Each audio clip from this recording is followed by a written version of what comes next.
Guys இன்றைக்கு என்ன செய்ய போறோம்னு சொல்லி சொன்னா மரவள்ளி கிழங்க அவிச்சு சாப்பிட போறோம். ஓகே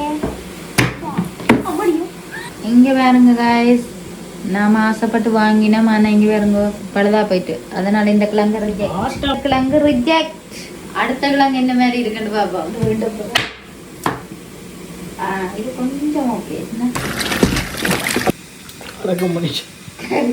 கடாயை அடுப்பில் வைக்கவும். இதுக்குள்ள கொஞ்சம் உப்பு போடணும். நான் இன்றைக்கு மரவள்ளி கிழங்கு அவிக்கிறது வந்து 5 வீட்டில் வந்து இங்கே பாருங்க வேண்ட உப்பு போத்துல பாருங்க. இதுக்குள்ள தூள் உப்பு, அப்புறம் இந்த உப்பு, இதுக்கு மேலே மற்ற உப்பு, அப்புறம் எங்கால இது என்ன கீழே கிடக்கு, இது உப்பா அயன் கூடின உப்பு. இது பிங்க் கலர் தூள். அவன் 100 வயசு மட்டும் வாழணுமாமண்டு இந்த உப்பு பாவிக்கிறா வேற. இப்ப இல்ல ஆனா எல்லா உப்பையும் மிக்ஸ் பண்ணி வச்சிருக்கிறா. நீங்க எது போடுறீங்க?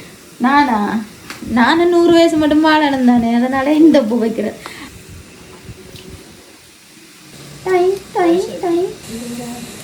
பார்க்க வேண்டிய எல்லாரும் பார்த்துக்கோங்க, மரவள்ளிக்கலாங்க பார்த்துக்கோங்க. முடிய காணையில அதனால இந்த முடியெல்லாம் மூடுறேன். மரவள்ளிக்கிழங்குக்கு சம்பல் செய்ய போறோம். என்ன சம்பல்ண்டா வெங்காயமும் மிளகாயும் போட்டு மட்டும் இடிக்க போறோம்.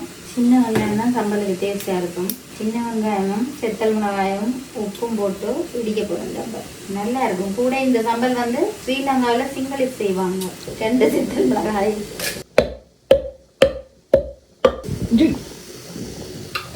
உப்பு. ஓகே, செத்தல் மிளகாய் அடிபட்டு வெங்காயம்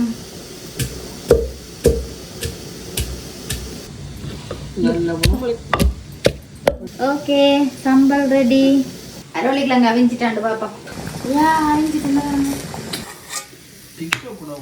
எஸ், சம்பல் நல்லா தான் கிடக்கு. அப்போ மரவள்ளிக்கிழங்கு இல்லை. ஓகே, நிஜமாவே நல்லா இருக்கு. உரைக்குது.